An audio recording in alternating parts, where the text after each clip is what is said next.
Right,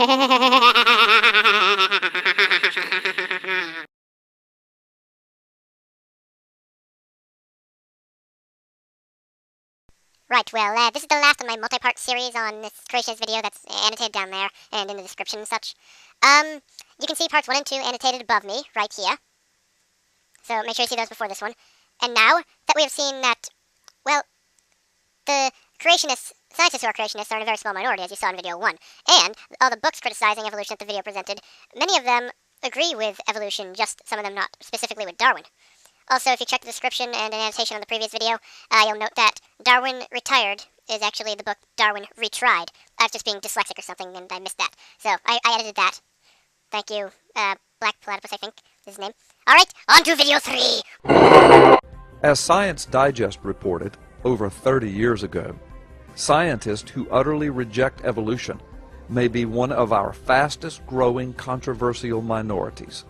Many of the scientists refuting evolution hold impressive credentials in science. Science Digest? Oh no! Not a peer-reviewed scientific journal. Wait. Just kidding. Science Digest is not a peer-reviewed scientific journal. Here's what our good friend Wikipedia says about Science Digest. In November 1980, the magazine was expanded to an 8 blah blah blah blah blah blah blah blah. It was issued bi-monthly with a circulation of about 500,000 copies. At first, it tended to favor breathless cover titles and often turned to pseudo-scientific topics, including spontaneous human combustion and UFOs. But in reaction to brisk competition from the similar Discover and Omni magazines, it became a serious enough publication that it, and not the New York Times, first broke the discovery of great voids in the universe discovered by Margaret Geller and John Huckra at Harvard's Center for Astrophysics. The change did not seem to help, however, given the competition in the same subject areas by Discover and Science 80, and the magazine ceased publication in 1986. Now, the video mentions how this was in a publication over 30 years ago. However, Science Digest, 30 years ago, by the way, as you all should know, was 1980. However, before 1980 and before those times, Science Digest, like Wikipedia said, focused mainly on pseudoscientific topics. Pseudoscientific topics include creationism. In short, Science Digest was not a peer-reviewed scientific journal, and thus what it says on science should be taken with a... what's the phrase again? Should be taken with a caution pill.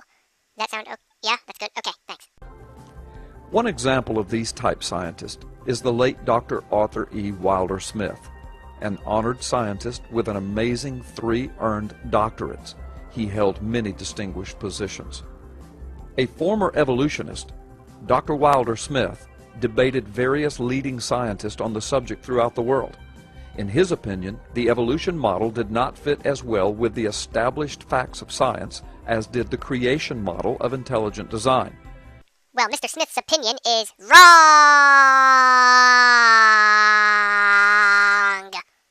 Dr. Smith is a grade A idiotic ignoramus moron. And I'm not going to talk too long about him, because far better reviews of his character and his works can be seen in the description. I have a link to the Wikipedia article, which outlines how in many of his books he seems to show breathtaking ignorance of evolution, and a review which is on ncse.com. It is a review of his books, and it also talks about how he doesn't really seem to understand evolution. Mr. Smith, you're dumb. Yo. Okay, fine. Just because you want it so much, I'll read you a little bit of the ncse.com review of Mr. Smith's book. The analysis has 3 parts. A. Book must not present creationism and not present religious doctrine in disguise. The evaluation on criterion A, unacceptable because of its religious doctrine in disguise. B. Book must be scientifically accurate, present current scientific positions, and express modern views of the nature of science. Evaluation on criterion B, unacceptable because of its copious scientific errors. Mr. Smith is not a very good scientist. He should be stripped of that label and beaten with it. But he's already dead.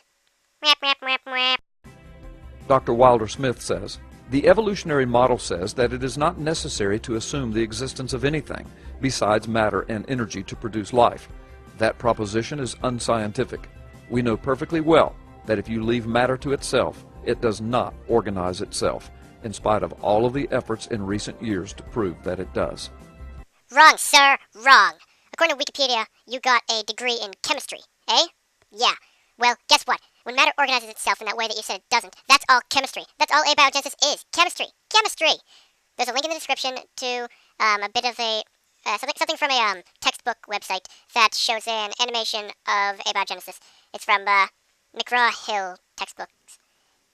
Mr. Smith is not a reliable source for science. Science! Science! Secular researcher Richard Milton, a British journalist and writer and author of Alternative Science, Challenging the Myths of the Scientific Establishment, says, You gotta love alternative science and things like that. Here are a list of things that Mr. Milton advocates are real, according to Wikipedia. According to Milton, cold fusion is a real phenomenon.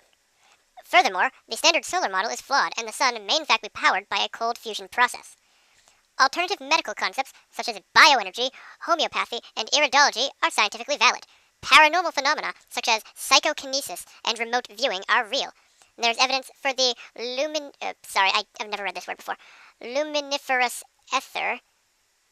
There's evidence for the luminiferous ether, but is ignored because it contradicts the theory of relativity. Milton's claims have been criticized as pseudoscience by philosophy professor Robert Carroll. Milton is not good to listen to if you want to learn about real science. Oh, and on a final note, Mr. Milton is not a scientist. He is a journalist and a writer. Evolution's ascendancy in science, both in Britain and America, has been waning for several decades as its grip has weakened in successive areas. No, it hasn't. And I will try to link in the description videos that show that it hasn't weakened in the following areas that he will suggest in a moment. Right about now. Geology. Wrong. Paleontology. Wrong. Embryology. Wrong. Comparative anatomy. Wrong. Now even geneticists are beginning to have doubts. Wrong. It is only in mainstream molecular biology and zoology that Darwinism retains serious enthusiastic supporters. Stop lying! Yes, we know that in many ways Darwin was wrong. However, Darwinian natural selection is not wrong. As growing numbers of scientists begin to drift away from neo-Darwinist ideas, the revision of Darwinism at the public level is long overdue, and it is a process that I believe has already started. Well, of course, evolution and Darwinism and natural selection and science and such are being revised at the public level. I mean, honestly, that's what science is. Science advances, and when it advances, it gets revised. Okay? Anyway, that concludes the movie. Video, whatever. I've shown it to be an incredibly dishonest piece of creationist propaganda that really is one-sided and tries to blow everything out of proportion. I hope you enjoyed the series. Peace out, home dogs.